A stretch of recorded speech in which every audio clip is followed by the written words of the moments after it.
Ark of the Covenant. Hebrews 9 verse 4 and 5.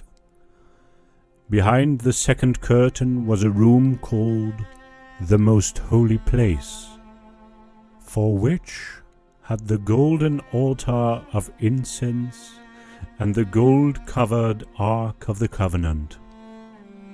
This ark contained the gold jar of manna, Aaron's staff that had budded, and the stone tablets of the covenant. Above the ark were the cherubim of glory, overshadowing the atonement cover. But we cannot discuss these things in detail now.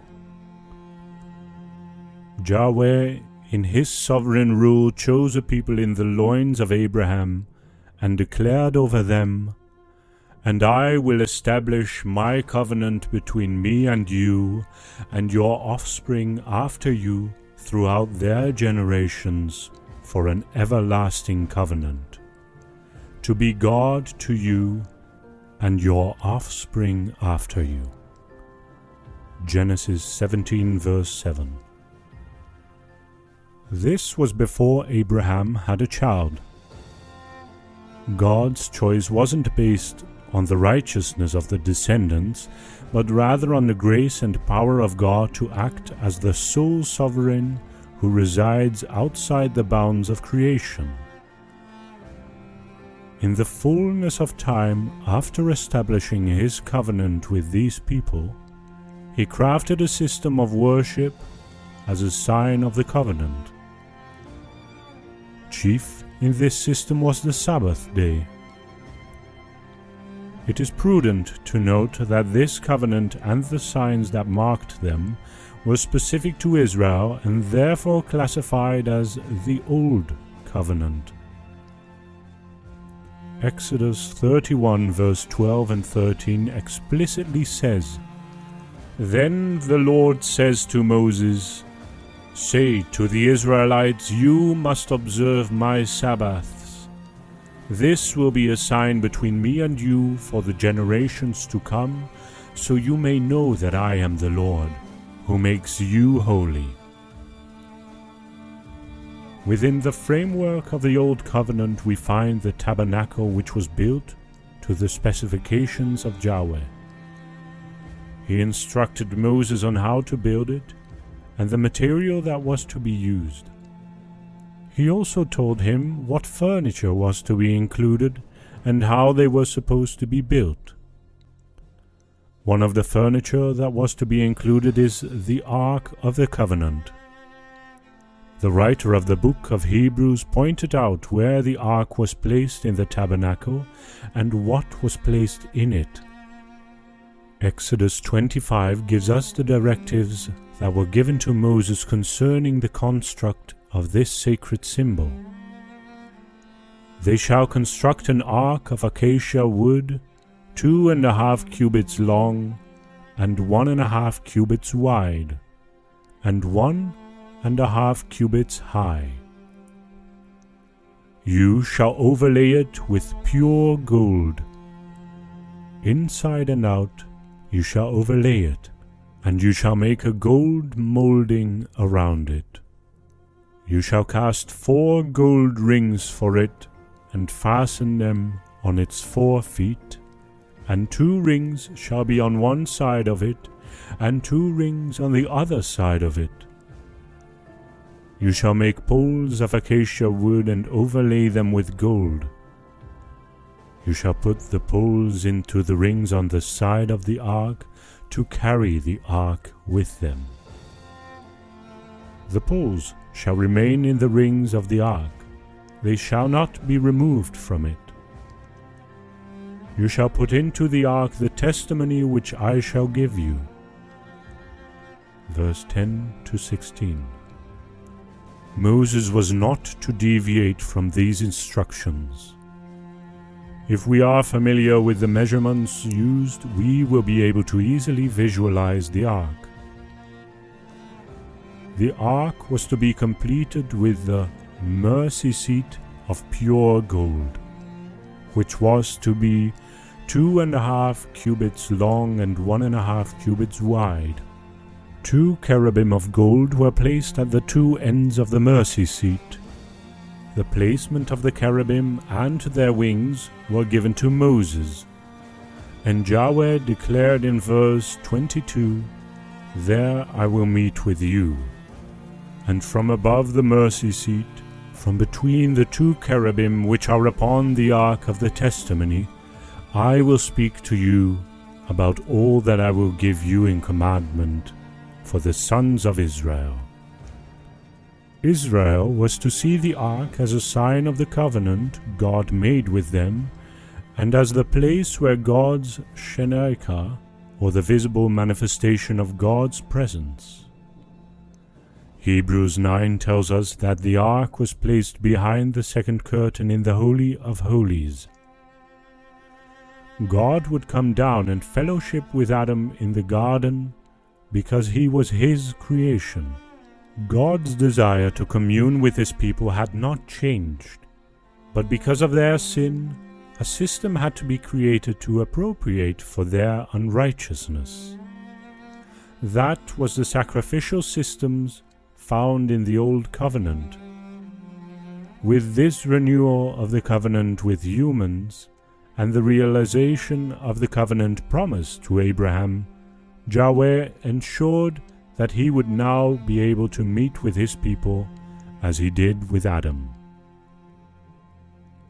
The space between the spread wings of the cherubim would be consecrated for God. It was a place that the divine majesty saw fit to inhabit. This is a profound spatial incarnation by the omnipresent God. He chose to localize his presence in their midst for the benefit of a people who had turned from him. We must not miss the power and awe-striking marvel of this representation. The eternal God who is not constrained by the existence of time, the infinite God who is not bound by the constraints of space, the transcendent God who dwells above and beyond all space and time, and the immense God who fills all time and space, condescended to the weakness of his people, and became manifest for their benefits in one locale.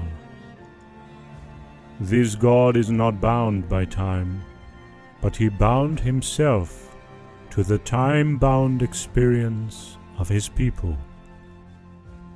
This God is not bound by space, but he bound himself to this box. He is above all creational constraints, but he bound himself to them. He is everywhere, but he was there. Ligonier.com from Daniel Hyde.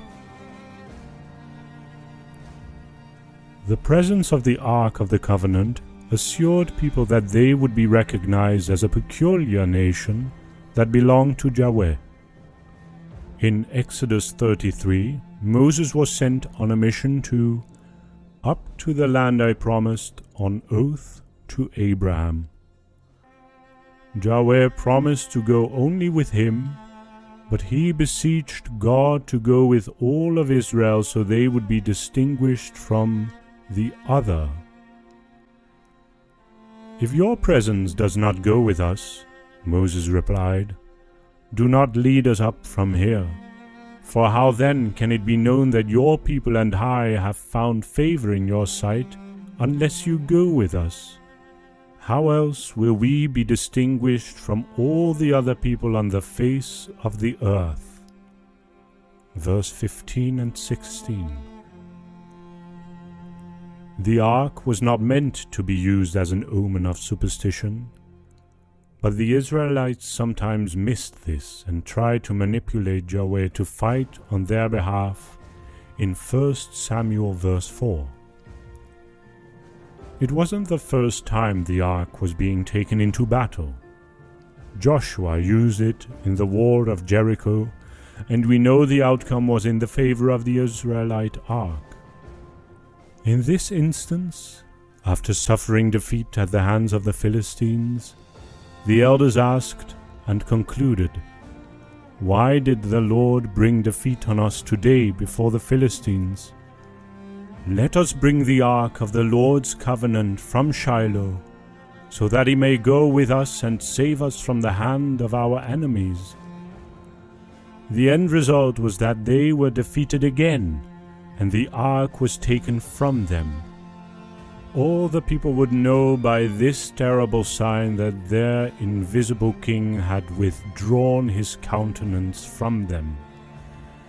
But the loss of the ark to the heathen taught another lesson, not merely for the Israel of the days of Eli and Samuel, the eternal truth that the living God does not bind his presence to a dead thing. Yahweh intended that the ark would be the place of meeting and not as a means of superstitious trust. Obedience and adherence to his instructions were more important than the emblem itself. Through the symbol of the ark, his majesty and resplendence were to be recognized. His presence was there as an assurance of his sovereign choice. Yahweh had chosen Israel as a holy nation, set aside for him. He would not be aloof, but would dwell in their midst.